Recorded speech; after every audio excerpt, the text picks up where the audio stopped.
Buenas noches, Dios le bendiga. Para mí es un honor, un placer poder ser portadora de este mensaje en esta hora. El mensaje que me tocó hablar en esta noche es la encarnación de Jesús, un tema hermoso, maravilloso, que nos lleva a la reflexión como cristianos de lo que el Señor vino a hacer en esta tierra por nosotros.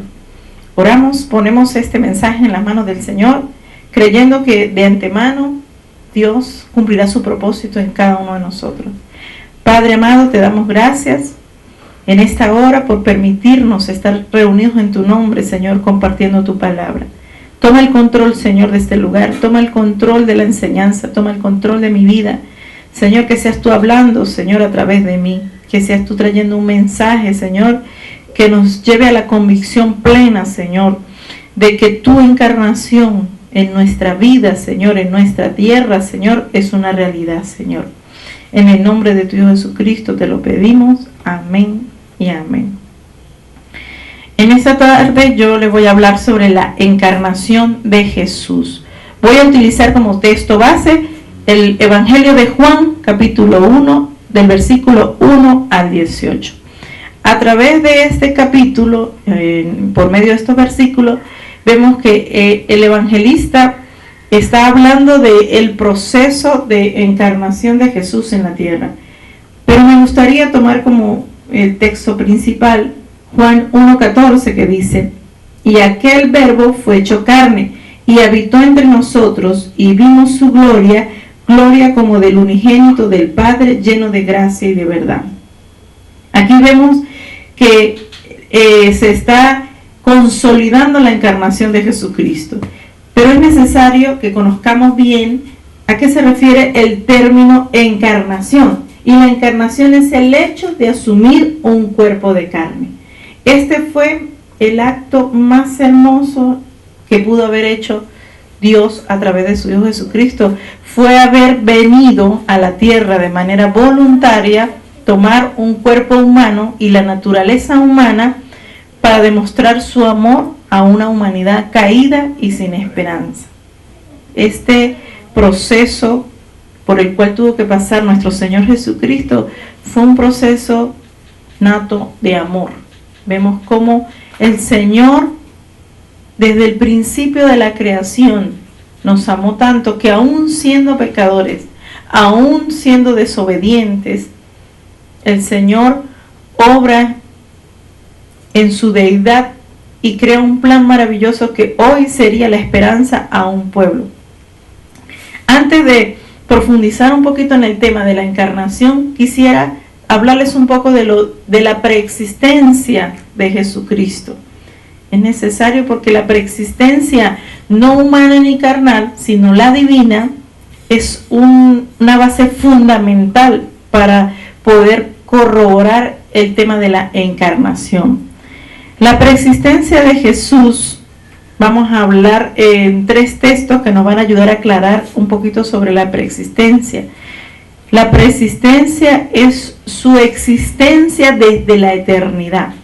En el capítulo 1 de Juan, versículo 1 dice: en el principio existía el verbo, y el verbo estaba con Dios, y el verbo era Dios.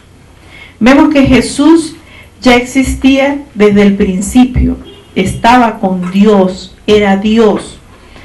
Esto nos declara la existencia no solo antes de su encarnación humana, no solo antes de su encarnación en esta tierra, sino de su preexistencia desde la eternidad, desde el principio de la creación. Estaba ya presente nuestro Señor Jesucristo. Otro versículo, otro texto que nos puede confirmar la preexistencia de Jesús es Colosenses 1:17. Dice: y Él es antes de todas las cosas, y en Él todas las cosas permanecen.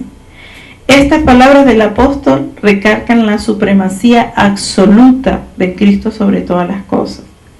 Vemos que el apóstol Pablo está diciendo: y en Él es antes de todas las cosas. Lo que quiere decir que Él siempre existió desde el principio. estuvo en el momento de la creación de la tierra, del hombre, de la humanidad. Desde el momento en que se creó el plan de salvación para nuestra tierra, para la humanidad, vemos la absoluta supremacía de Jesucristo y la participación plena en la deidad. Otro texto que nos ayuda a confirmar este evento de la preexistencia está en Juan capítulo 17, versículo 5. Dice: y ahora glorifícame tú, Padre, junto a ti, con la gloria que tenía contigo antes que el mundo existiera. Estas palabras son certeza de que Cristo es uno con el Padre. Él estaba diciendo: glorifícame tú, Padre, junto a ti, con la gloria que tenía contigo. Lo que quiere decir es que su gloria siempre ha sido compartida con el Padre. Siempre ha existido. Su poder, su autoridad, su dominio, su amor, su existencia desde la eternidad hasta la eternidad, siempre han estado allí juntos, ¿verdad? En armonía con la creación del universo. Entonces vemos que en la preexistencia de Jesús ha existido desde antes, desde siempre. Vemos que es un evento que nos ayuda a entender el porqué la encarnación. Pero antes de profundizar sobre la encarnación como tal de Jesucristo en la tierra, es necesario también corroborar bíblicamente, a través de algunas profecías, de que Cristo iba a venir a esta tierra como cuerpo, como parte humana. Algunas de las profecías que tomé está la primera en el libro del profeta Isaías, el capítulo 7, versículo 14, dice así: por tanto el Señor mismo os dará señal. He aquí que la Virgen concebirá y dará a luz un hijo, y llamará su nombre Emmanuel. El profeta Isaías está hablando del nacimiento de Jesús por medio de una virgen, ¿verdad? Y llamará su nombre Emmanuel.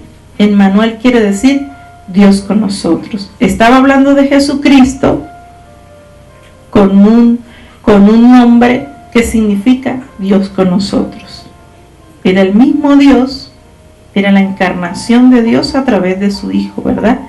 Entonces vemos que ya se está hablando del evento de su nacimiento.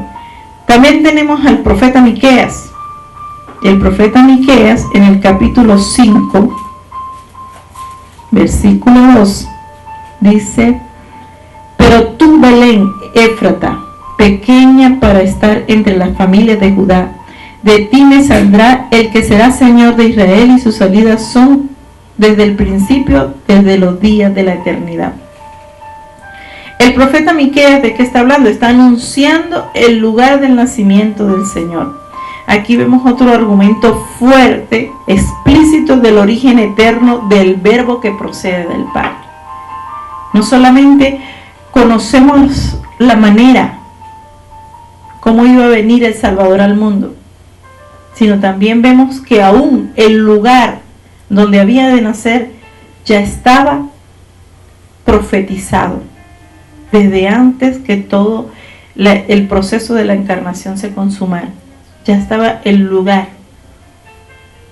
Y otra cosa importante, otro punto, detalle importante de su encarnación lo conseguimos en el libro del profeta Daniel, capítulo 9, versículo 25. Dice así: sabe pues y entiende que desde la salida de la orden para restaurar y edificar a Jerusalén hasta el Mesías príncipe habrá 7 semanas y 72 semanas en tiempos angustiosos. Aquí vemos que esta profecía habla de el tiempo del nacimiento del Mesías. Entonces estamos atando cabos, ¿verdad? Tenemos la manera a través de una virgen, tenemos el lugar Belén de Judá, Y ahora vemos que aún el tiempo de su nacimiento ya estaba establecido desde antes. Ya el Señor estaba dando detalles, señales de el momento en el que había de ser el cumplimiento de esta promesa.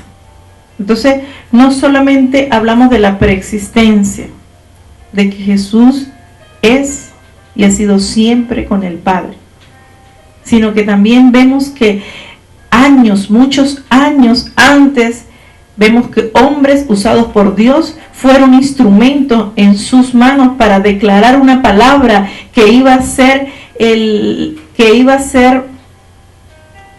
la base, que iba a servir en un futuro para dar la certeza plena de que Jesús era el Mesías, el enviado de Dios, que habría de encarnarse para venir a cumplir un plan maravilloso para nuestra humanidad.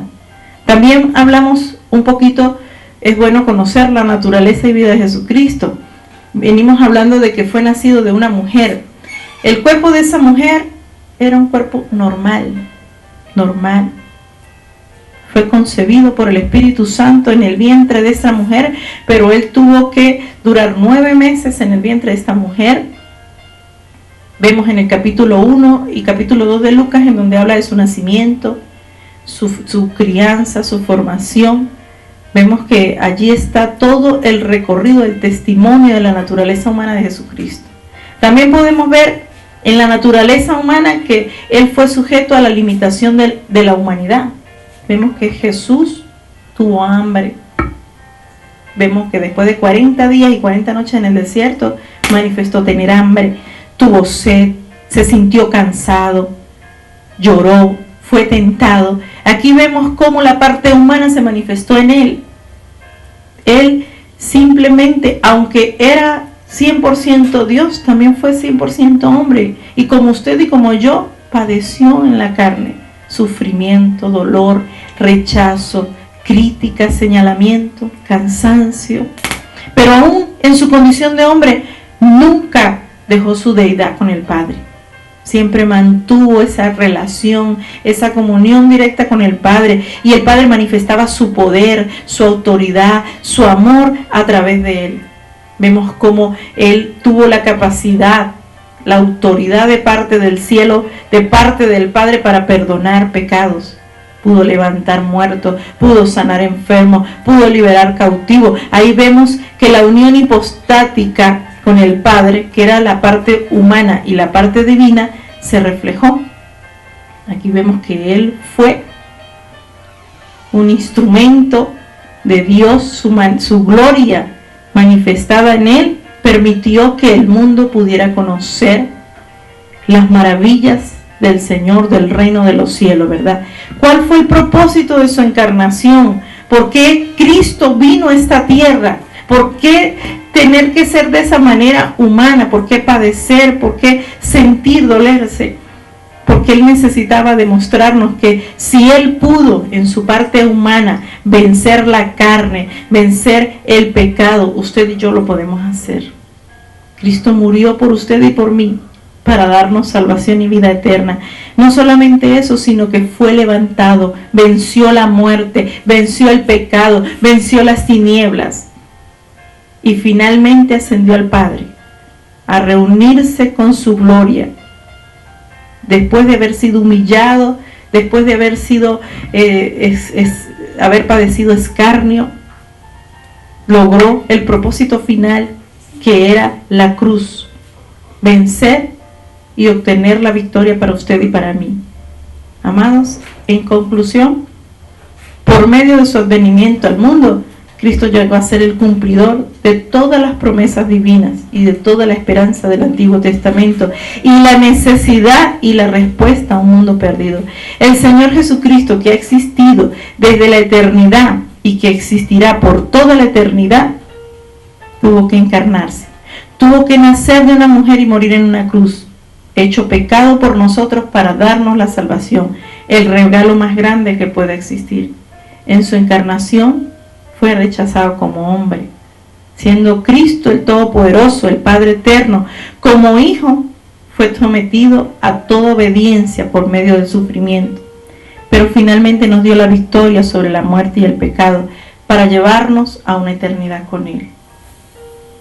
Creo que este mensaje conmueve nuestro corazón. Creo que este mensaje nos lleva a entender de que hay esperanza. Hay esperanza para aquel que cree en Jesucristo. Por eso cerramos nuestros ojos y damos gracias a Dios por este mensaje. Señor, te doy gracias. Señor, he hablado tu palabra, Señor.